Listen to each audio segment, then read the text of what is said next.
श्री महागणपते नमः, श्री सरस्वती नमः, श्रीपादवल्लभ नरसिंह सरस्वती, श्री गुरु दत्तात्रेयाय नमः.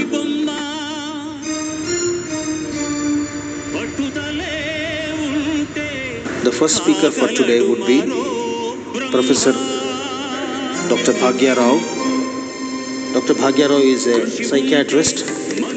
He holds a degree in sociology and law as well. He is a retired professor and head of the department psychiatry and principal Andhra Medical College, Visakhapatnam. He has worked as superintendent, government hospital for mental care in Visakhapatnam, and is a president for the Indian Psychiatry Society, South Zone. He is going to give a talk on the science behind meditation. Jai Guru Datta. At outset, I thank Pujya Swamiji for his blessing in the form of inviting me to speak on the occasion of this Kriya Yoga International Conference. I also thank all the organizers, Sri Gopal Krishna Garu, Dr. Fanistri, Sri Raja Rao, and all the team of organizers for giving me this opportunity. It gives me immense pleasure to speak on the scientific aspects of meditation, the science behind meditation, or the science in meditation. మనందరం కూడాను పూజ్య స్వామీజీ దయతో meditation యొక్క ఫలాలను అనుభవిస్తున్నాము. దాని యొక్క ప్రశాంతతను, మానసిక వికాసాన్ని అనుభవిస్తున్నాము. కానీ అసలు దానిలో ఉండేటువంటి సైన్స్ ఏంటి, సైన్స్ ఎంతవరకు దాన్ని యాక్సెప్ట్ చేసింది, అవన్నీ కూడాను ఈనాడు మనం తెలుసుకుంటాం. We have been associated with meditation in various forms. We have all learnt meditation, practicing meditation, and getting benefits out of meditation. In this conference, it is now time to know the scientific aspects of meditation. What is the science behind meditation? How it works scientifically? What are the conditions in which meditation is useful?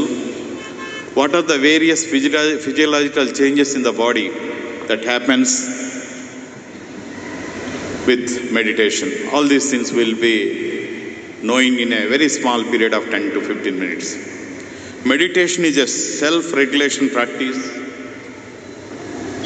in which an individual trains his mind and induces a mode of consciousness to foster general mental well-being and also realize certain benefits. So this is the definition given to meditation. So it is a condition where an individual trains his own mind. So he gets energy from his own mind. So he trains his own mind to attain the meditation and its energy.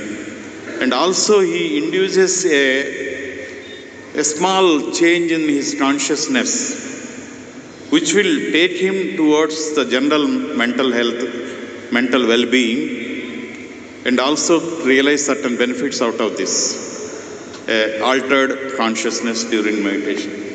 So this we will discuss in detail. The term meditation refers to a broad variety of practices, much like a term sports. So it's a very broad term. Actually, it includes various aspects of meditation, various ways of inducing meditation, various ways of entering into meditation. So it's a broad term, just like sports, which ranges from techniques designed to produce relaxation,